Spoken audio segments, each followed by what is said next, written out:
போறோம். எளிய வாழ்விலும் இனிய வாழ்வாக மாற்றிக்கொள்ள முடியும். அதை பத்தி பேசுறதுக்கு தான் நம்முடைய ஸ்வர்ணலதா ஆவுடையப்பன் அவர்கள் வராங்க.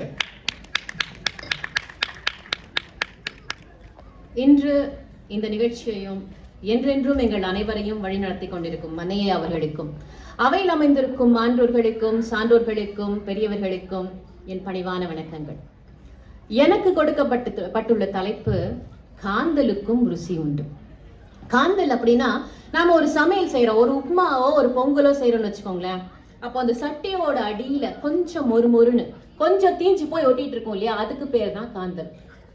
பொதுவா நாம என்ன பண்ணுவோம், அந்த மேல இருக்கிற சாப்பாடை சாப்பிட்டுட்டு அந்த காந்தலை தூக்கி போட்டுருவோம். ஆனால் அந்த காந்தலுக்கும் ருசி உண்டு என்பது பழமொழி.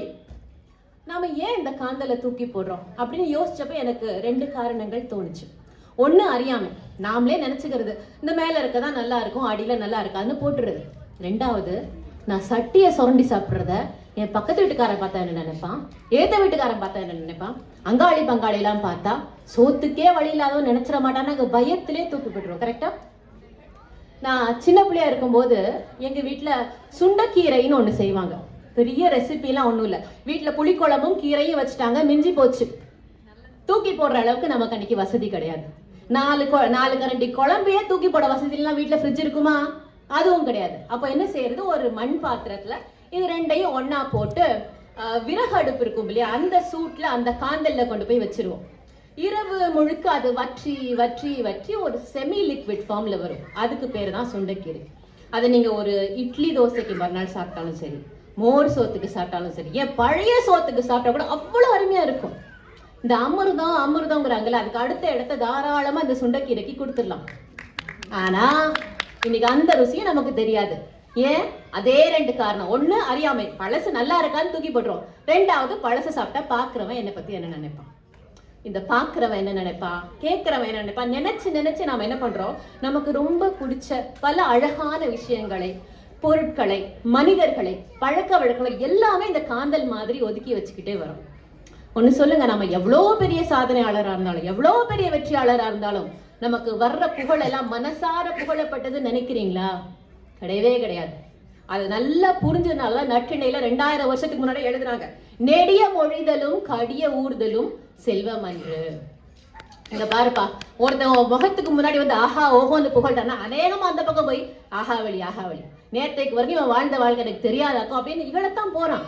அதனால அதை நம்பிக்கிட்டு, ஆமா நான் பெரிய ஆளு, ஐ எம் பிஸி பர்சன் அப்படின்னு வாழ்ந்தேன்னா உன் வாழ்க்கையே வேஸ்ட் அப்படிங்கிறாங்க. அப்ப எதுதான் நல்ல வாழ்க்கை? கேள்வி வருதுல. எது நல்ல வாழ்க்கைனா, இந்த மாதிரி வெளியுலக அழுத்தங்களுக்கு எல்லாம் ஆளாகாமல் நமக்கு பிடிச்ச விஷயங்களை முழுசா அனுபவிச்சு வாழ்ந்துட்டோம்னா அதுதான் சிறந்த வாழ்க்கை. அப்படி ஒரு வாழ்க்கையை தான் நமக்கு முந்தின தலைமுறை வரைக்கும் வாழ்ந்தாங்க. அவங்க தான் இந்த காந்தலுக்கு ருசி உண்டுன்னு கண்டுபிடிச்சவங்க. அவங்க தான் இந்த சுண்டைக்கீரையை கண்டுபிடிச்சவங்க. அவங்க தான் எளிய பொருட்களை வச்சு எப்படி சந்தோஷமா வாழ நமக்கு சொல்லி கொடுத்தாங்க இல்லையா? இன்னைக்கு நம்ம காந்தல் மாதிரியே ஒதுக்கி வைக்கிற, இதுக்கு மேல நமக்கு பயன்படாதுன்னு ஒதுக்கி வைக்கிற பல பொருட்களுடைய ஆயுள் காலத்தை நீட்டித்தவர்கள் நம் பெரியவர்கள். எதையுமே வீணாக்க மாட்டாங்க. ஒரு கேலண்டர் தாளை கிழிச்சா கூட பத்திரமா வச்சிருந்து மறுநாள் கடைக்கு போறாங்கன்னா அதுல லிஸ்ட் எழுதுறது. ஒரு ஆத்துக்கோ குளத்துக்கோ குளிக்க போறாங்க, ஒரு மஞ்சள் பொடி, ஒரு பல் பொடின்னு வச்சு எடுத்துட்டு போறது முழுசா பயன்படுத்துவாங்க. இங்கு பாட்டில் காலியானா என்ன பண்ணுவோம், தூக்கி போட்டுருவோம். அவங்க அதுலயும் ஒரு மண்ணெண்ணையை ஊத்தி ஒரு திரிய போட்டு விளக்க பயன்படுத்தினாங்க. இன்னைக்கு நம்ம பிள்ளைகளுக்கு வந்து நாம சேமிப்புடைய அருமை தெரியணும்னு சொல்லி பல வெள்ளிகள் செலவழிச்சு விதவிதமா உண்டியல் வாங்கி கொடுக்குறோம். டிஜிட்டல் பாஸ்வேர்டோட, பூட்டு சாவியோட வாங்கி கொடுக்குறோம். எங்களுக்குலாம் அன்னைக்கு எது உண்டியல் தெரியுமா? காலியான பாண்ட்ஸ் பவுடர் டப்பா. அன்னைக்கு அது வந்து தகரத்துல வரும். காலியானோடனே ஓட்டை போட்டு கையில கொடுத்துருவாங்க, இந்த காசு சேர்த்துக்கொண்டு. அந்த பாண்ட்ஸ் பவுடர் டப்பால நம்ம காசு சேர்த்தப்ப சேமிப்பு அப்படிங்கிறதாண்டி நிறைய விஷயங்கள் நமக்குள்ள வளர்ந்தது. இந்த பொருள் இதுக்குதான் பயன்படும் அப்படின்னு ஒரு பவுடர் டப்பா வந்து பவுடர் வைக்கிறதுக்கு பயன்படும் அப்படின்னு உருவாக்கும் போது அதை நான் வேற ஒரு விஷயத்துக்கு பயன்படுத்தினா, நானும் ஒரு வில்லேஜ் விஞ்ஞானிதான் ஒரு பெருமை வந்துச்சு இல்ல. முக்கியமாக பொறுமை விளந்தது, மனக்கட்டுப்பாடு வளர்ந்தது. அந்த பாண்ட்ஸ் பவுடர் டப்பாவுக்கு திறவுகோல் கிடையாது, பூட்டு சாவி கிடையாது, ஒரு தடவை காசு போட்டா எடுக்க முடியாது. அப்போ அது நிறையற வரைக்கும் காத்திருந்தோம். நிறைஞ்சதுக்கு அப்புறம் ஒரு ஆக்ஸ் பிளேடோ இல்ல ஒரு கத்தியோ வச்சு அறுத்து எடுப்போம். அது வரைக்கும் காத்திருந்தோம். இன்னைக்கு நாம டிஜிட்டல் பாஸ்வேர்டோட உண்டியல் வாங்கி கொடுக்குறோம். பிள்ளைங்களை விடுங்க, நமக்கே ஒரு அவசரம் டக்குன்னு பாஸ்வேர்ட் போட்டு எடுத்துடுறோமே. அப்போ நம்மளோட வாழ்க்கைக்கு அர்த்தம் சேர்த்தது எது? அந்த எளிமையான பொருள்.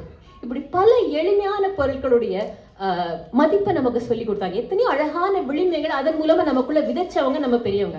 ஆனா இன்னைக்கு நம்ம என்ன பண்றோம் தெரியுமா? இந்த காந்தல் மாதிரி, இந்த காலி டப்பா மாதிரி அவங்களையுமே இதுக்கு மேல இவங்களை வச்சு எனக்கு பிரயோஜனம் இல்லை, இவங்க எடுத்து கத்துக்கிறதுக்கு எனக்கு எதுவுமே இல்லை அப்படிங்கிற ஒரு நினைப்புல ஒதுக்கி வச்சுட்டோம். ஏன்னா நாம அவங்களோட அதிகமா படிச்சுட்டோம், நிறைய சம்பாதிக்கிறோம். அவங்க ஒரு கிழக்கு தவளை மாதிரி ஒரு ஊருக்குள்ளேயே சுத்திட்டு வந்தாங்க. நாம உலகத்துடைய பாதி நாடுகளை பார்த்தாச்சு. அப்ப யாரு விவரம் தெரிஞ்சவங்க? நாம தானே அப்படின்னு ஒரு திமிரு வருது. அதுவும் போக அவங்க குறைவா சம்பாதிச்சாங்க, பார்த்து பார்த்து செலவழிச்சாங்க. எனக்கு என்ன தலையெடுத்து, நான் தான் நிறைய சம்பாதிக்கணும் அப்படின்னு ஒரு நினைப்பும் நமக்குள்ள இருக்கு. ஒன்று சொல்லுங்க, குறைவா படிச்சாங்க, குறைவா சம்பாதிச்சாங்கல்ல, எப்ப கடன் வாங்கினாங்க? ஒரு கல்யாணம் காட்சினா கடன் வாங்குவாங்க, ஒரு விவசாயம் சரியா இல்ல அப்படின்னா கடன் வாங்குவாங்க, ஒரு எதிர்பாராத மரணம் கடன் வாங்குவாங்க. நாம என்ன செய்யறோம்?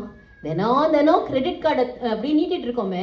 அப்ப நம்முடைய வாழ்க்கை எந்த விதத்துல அந்த எளிமையான வாழ்க்கையோட சிறந்ததுன்னு நினைக்கிறீங்க?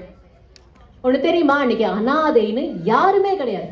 ஒரு பிள்ளையோட அம்மா அப்பா ஏதோ ஒரு அசம்பாவிதமா தவறிட்டாங்க.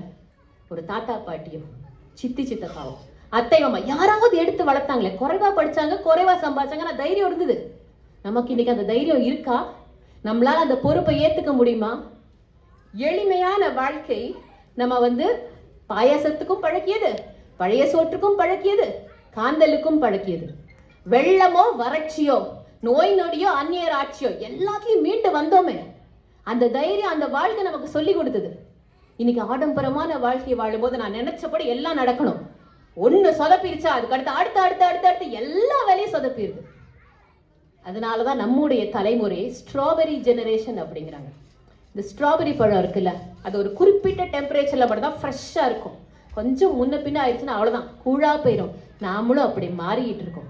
அப்ப நம்மள நாம மீட்டு எடுக்கணும்னா இன்னும் கொஞ்சம் திடமாக மாறணும். அந்த எளிய பழக்க வழக்கங்களுக்கு திரும்பணும். எல்லாம் பழகணும், வெற்றியும் பழகணும், தோல்வியும் பழகணும், பாயசமும் தெரியணும், பழைய சோறும் தெரியணும். அப்பதான் இந்த வெளியுலக அழுத்தங்கள், நுகர்வு கலாச்சார வலை இதுல இருந்தா விடுபட்டு சுதந்திரமாக வாழ முடியும். நேத்தைய பத்திய கவலை இருக்காது, நாளைய பத்திய பயம் இருக்காது. ஒரு 16 வயது இளைஞன் எப்படி தினம் புது அனுபவத்துக்காக காத்துக்கிட்டு இருக்கானோ அப்படி ஒரு உற்சாகமான வாழ்க்கையை தினம் தினம் வாழ முடியும் என்று சொல்லி நல்ல வாய்ப்புக்கு நன்றி கூறி விடைபெறுகிறேன். நன்றி, வணக்கம். மனதை தொடுகிற வகையில பேசியிருக்காங்க. இந்த காலத்துலாம் இந்த வீடியோ கேம்லாம் கிடையாது. சாதாரண கோழிக்குண்டு, பம்பரம், கிட்டிப்புல் இது மாதிரி வச்சு விளையாண்டு அந்த காலத்துல அவ்வளவு மகிழ்ச்சியா இருந்தோம். எவ்வளவு வசதி இருந்தாலும் சட்டையில கிழிஞ்சு போனா அம்மா தச்சு கொடுத்த காலம்லாம் இருக்கு. இப்ப பட்டன் போனா தூக்கி போட்டு போயிடுறாங்க. அந்த மாதிரியான விஷயங்கள்லாம் எடுத்து சொல்லிட்டு சொன்னாங்க. அந்த காலத்துல அம்மா அப்பா எல்லாம் பெருசா படிச்சவங்க கிடையாது. ஆனா பட்ஜெட் அப்படி போடாமலே மிக நிதானமா செலவு பண்ண கத்துக்கிட்டாங்கன்னு. உண்மைதான். படித்ததினால் அறிவு பெற்றோர் 1000 உண்டு, உலகில் படிக்காத மேதைகளும் பாரினில் உண்டு. அதைத்தான் சொல்லியிருக்கீங்க. அழகான பேச்சு. இப்ப இன்னும் இந்த இயற்கை நமக்கு கொடுத்தது யாருக்கு கொடுத்தது? காற்றும் மழையும் வானும் நெருப்பும் பொதுவில் இருக்குது. மனிதன் காலில் பட்ட பூமி மட்டும் பிரிச்சு கிடக்குது. பிரித்து வைத்து பார்ப்பதெல்லாம் மனித இதயம்தான். ஆனா பிரிவு மாறி ஒருமையை சொல்லக்கூடிய அந்த இயற்கை நமக்கு கற்றுத்தந்த பாடத்தை யாருக்கு கொடுத்தான்? இறைவன் யாருக்கு கொடுத்தான்? சொல்லுங்க பத்மா. ஆமா, இது ஒரு எம்ஜிஆர் பாட்டு. எனக்கும் இந்த